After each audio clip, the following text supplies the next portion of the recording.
Let your light shine. What does it say? Let your light shine before others, so that they may see your good works and give glory to your Father in heaven. Oh, there's three beautiful things in there. One is let your light shine. The other is so that they may see your good works, but not to give you credit, but to give the credit to whom? Love. Say it again, would you, pal?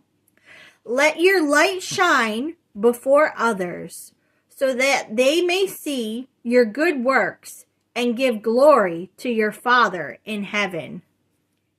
Can you collect any money for letting your light shine the way National Grid does? We ought to do that stuff. We ought to charge people for letting our light shine. And then where was that from, dear? What? Matthew 5:16. Thank you, honey. Any jokes? Yeah, crossword. What, dear? Crossword. I don't get it. Crossword. Oh, the boss is good at crossword puzzles. You want to know why, folks? He knows more crosswords than anybody else. You don't get it, Steph? He knows more crosswords than anybody else. Oh, I get it now. Grand Invincible. The Lodge Master of Ceremony said that the Grand Invincible Potentate will not be at the meeting tonight. His wife won't let him out of the house. An archaeologist. An archaeologist. Stephanie and I think that being married to an archaeologist is very good, because the older you get, the more interested in you he gets. Okay, honey. And then Charles Dolan. Well, listen to this, folks. This man, Charles Dolan, grew up in Cleveland, and he went to Manhattan, and he got the idea of bringing TV into hotel rooms. What? Yes, by bringing TV, but they had radio. Yes, but they didn't have TV. So he figured out the wiring and the things you had to do to get that done. And it occurred to him that not only do you have TV brought into hotel rooms, but bring it into people's houses. And what was that the birth of? Cable TV. That was the birth of cable TV. Charles Dolan. So he and his friends started trying to wire cable TV into the homes of Manhattan people, because there are so many tall buildings in Manhattan that blocked the signal, and people needed special wiring to see TV shows. So he started wiring Manhattan, but in Manhattan the wiring had to be underground. Can you imagine that, folks? Wiring underground. Wow. So he worked at that and worked at that. Well, the poor man went broke. He just couldn't keep up with it. And he was taken over by Warner. By Time. Time magazine. Time, Fortune. What was the other one? Time, Fortune, and Life. And they took it over. So the poor man, Charles Dolan, was run out of Manhattan, and he fled to Long Island. Well, out on Long Island, he tried his idea of wiring TV into people's houses on a coaxial cable. What is a coaxial cable? It's a cable that's a coax. It has one cable and another one going through the center of it. Well, he had as many cutoffs in a day as he did hookups. He went through terror on that, but he persisted. And he started a cable company called Cablevision of Long Island, Cablevision of Boston, Cablevision of Newark, New Jersey, Cablevision of Bridgeport, Cablevision. He started all these cable companies. And it was a nightmare. But he was getting on to something. And I admired him from the beginning. What he was able to accomplish and for his foresight. And so I asked him to come and meet you. And he did. And Stephanie, do you need me to sing a song while you cue it up, or are you all queued up? All right, I'm all queued up. Oh, you are? Yep, I'm just going to pause so I can move it in front of everything. You're queued up and the video's queued up, right? All Yes. right, dear, go ahead. This is Charles Dolan. Now, folks, you're going to meet him when he's a millionaire. Wait until you meet him when he's a billionaire.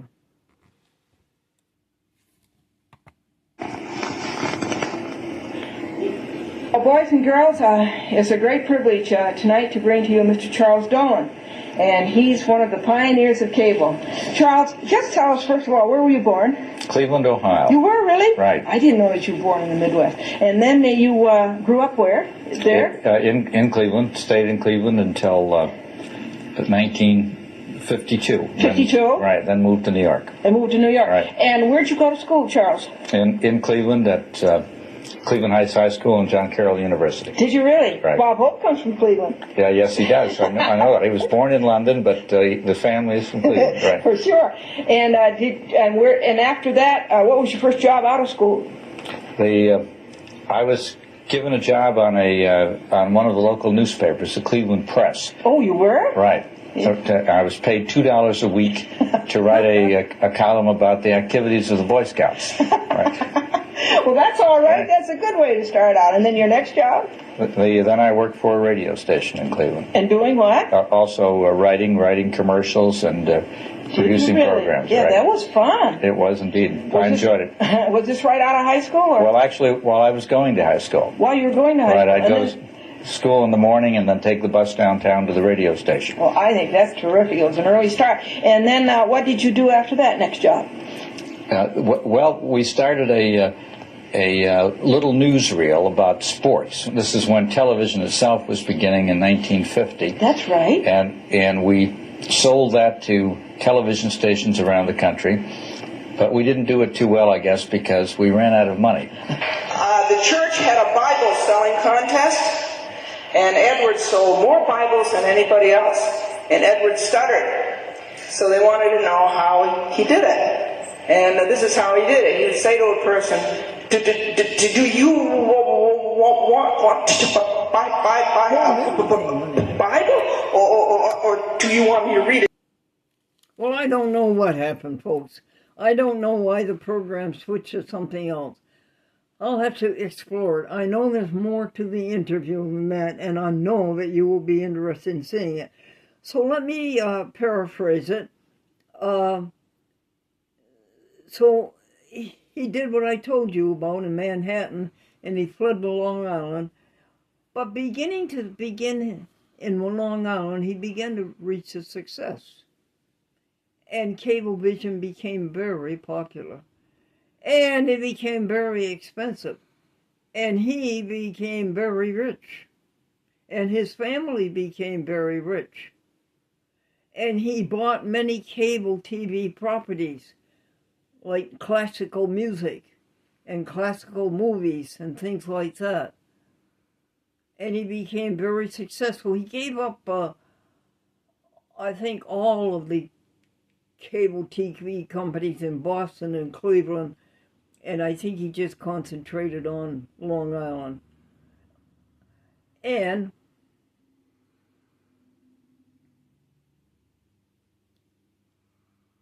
his interest in sports, he's consumed by sports all of his life. Do you know that he ended up buying the New York Knicks and the New York Rangers? He ended up buying those teams. Oh, wow. And he and his brother ended up buying the Cleveland Indians baseball team. And Mr. Charles Dolan and his family ended up buying Madison Square Garden and Radio City Music Hall and the Rockettes along with it. And this is a man who used to get on the bus when he was, 16 and go downtown to the radio station? Yeah. Well, I'm sorry we messed up the interview, honey. We'll have to try to do it over again. Yeah. So you see, you knew Charles Dolan as a millionaire here on A Chat with Gondor. But later, Mr. Charles Dolan was a billionaire. Alexa, who is Charles Dolan? Charles Don was an American fugitive who escaped from a Wisconsin jail in 1982. Hold it, stop. While Alexa, facing stop. felony charges, Stop. was later Alexa. captured. Stop, Alexa, stop.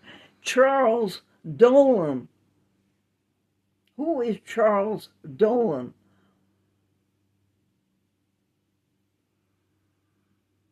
Well, I offended Alexa. Anyway, that's who he is. He ended up a billionaire and he died. He was a year older than I was. We became quite friendly. I couldn't help but respect for the man. It ended up in several lawsuits because Cablevision kept taking my program off of the TV because they didn't like my honesty in reporting things. And I kept suing them. I sued them practically every week for years. And they had to put the program back on. That's another story, too. But anyway, you now saw a millionaire become a billionaire. Can we pause, honey? Yes. Oh, well, folks, we're going to have to do this program ad-lib piece by piece. I thought we had a script here, but we do not. The lawyer said, it gives me a grand and glorious feeling to dispense legal advice. The client said, give him a grand and he feels glorious. And then what else, hon?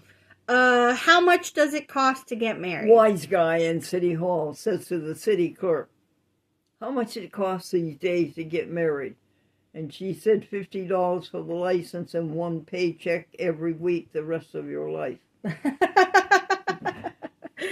And identical twin girls. What did the couple name their identical twin girls? Do you know, dear? Yes, Kate and Duplicate. Good for you. Now, I would like to ask you, you're taking English composition Yes. 1 first semester, right? Yes, ma'am. And yesterday you had a test. I did. I had my final exam. Would you describe to me some of the things about that exam? Oh, so we covered quite a lot. There were the sentence parts and functions, so adjectives, conjunctions, nouns, adverbs, pronouns, subjects, verb, all of that. They call that parts of speech, huh? Yes, parts of speech. We did all the parts of speech. We did abbreviations, composition, so compound nouns and modifiers, capitalization. Wow. Fragments. Are you saying this from memory, honey? No, from my book. Oh, okay. I'm just going over the things that we had covered. Then we did modifier placement, objects, passive versus active voice, plurals, possessives, pronouns, punctuation. Inactive voice is what you have when you get married, dear. Run-on sentences we did some things on. Subjects, subject-verb agreement, and verbs. Those were all the things we covered. What is your feeling about it? Do you think you did well? I think I did well, yes. Oh, I feel so good. When can we know? So they should give me my grades by the end of the week. No, really? Really. Oh, I'm so happy to hear that. And I'm so pleased with you that you went through that. You know, it's hard. It's a lot to learn. It's a lot to remember. Yes. But it's a great thing to speak your own English language, speak it and write it correctly. It's worth it so much. I agree. Let us pause. Give me a lesson in adjectives, please. Adjectives. Yes, of course. Adjectives are words that describe or modify another person or thing in the sentence. The articles a, and the are adjectives. The tall professor, for example, or a solid commitment, a 6-year-old child, or the unhappiest, richest man. In a group of words containing a subject and verb acts as an adjective, it's called an adjective clause. For example, my sister, who is much older than I am, is an engineer. If an adjective clause is stripped of its subject and verb, the resulting modifier becomes an adjective phrase. Pretty. Very pretty. I like it. I like it. Yes. Before getting into other usage considerations, one general note about the use or overuse of adjectives. Adjectives are frail. Don't ask them to do more work than they should. What's that, honey? You let your broad-shouldered verbs and nouns do the hard work of description. Oh, okay. Mm-hmm. And did they warn us about something? Yes. What did they warn us about? Be particularly cautious in your use of adjectives that don't have much to say in the first place. Yes, I am so guilty of that, folks. I'm always saying very pretty instead of pretty. I'm always saying very slow instead of slow. I don't have to say very. And by the way, very is not an adjective, it's an adverb. Thank you for that, honey. You're welcome. Take a pause. Well, now, do you have to go to class again this summer? No, I am now done with classes for the summer, and fall semester doesn't begin until September. Oh, you don't have to go back until next month. Yes. And did you matriculate for the fall? I did. I got my classes all set up, which is English Composition 2 and Library Research and Skills. What is that second one, please? Library Research and Skills. Oh, that's nice. That's close to your career. Yes. Tell us about your choice of career. I would like to be a librarian. Oh, how nice. I think it'd be a very heartwarming and exciting job to get to deal with the public. Rewarding. Rewarding, yes. That's an adjective, dear. It is. And is it your desire, your deep desire to help others? Yes.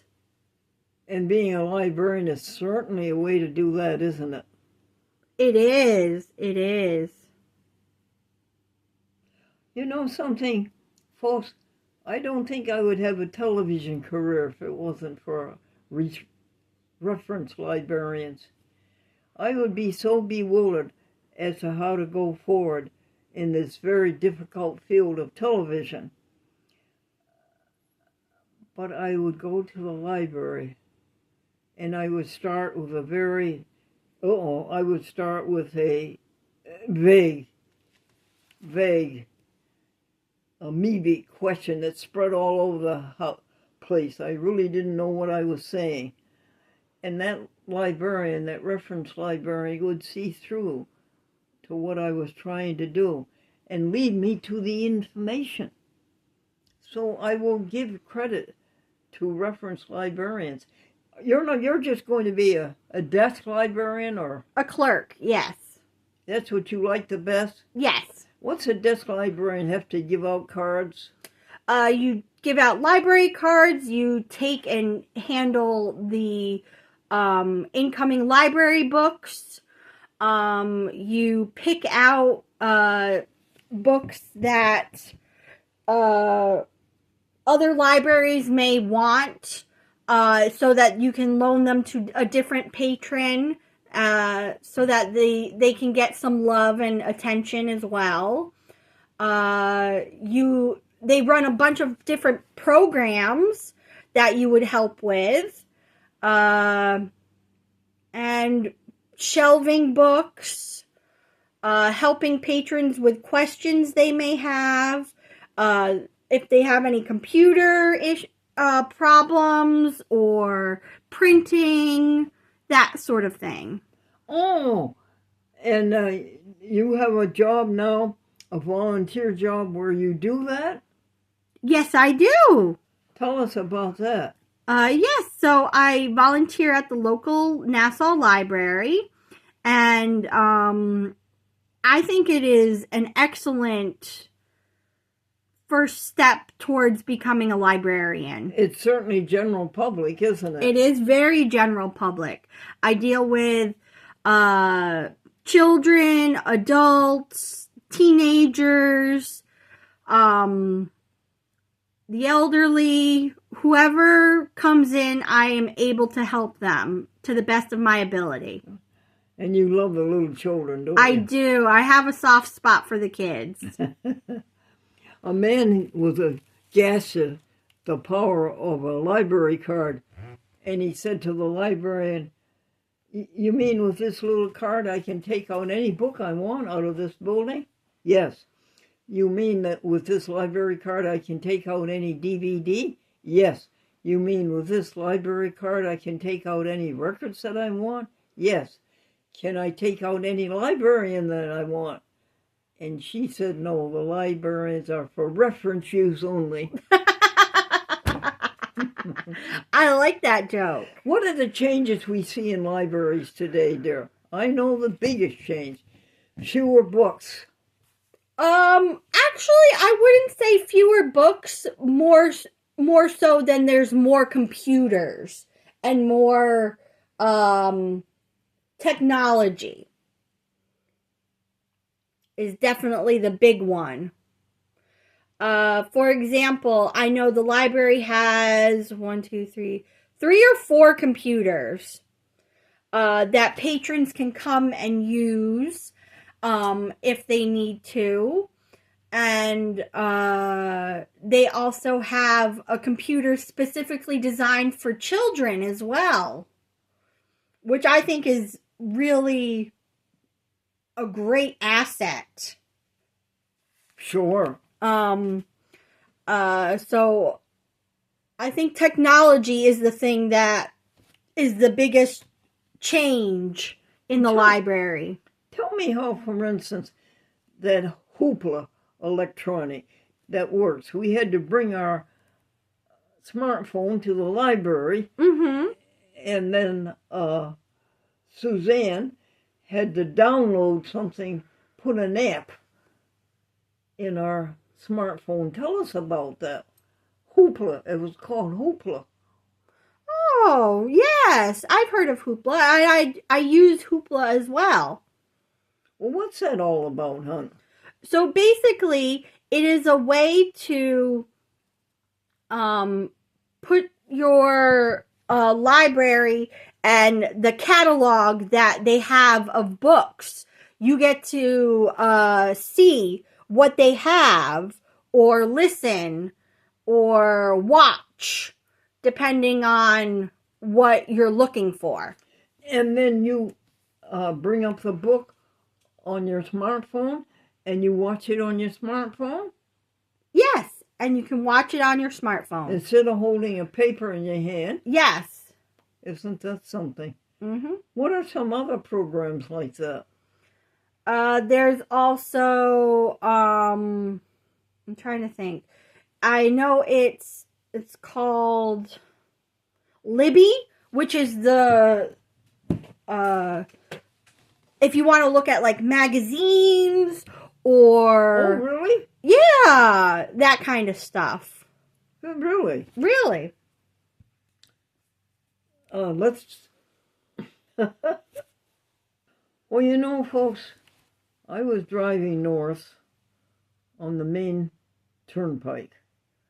I was somewhere between Portland and Augusta. And on the side of the road of the turnpike, I saw a body.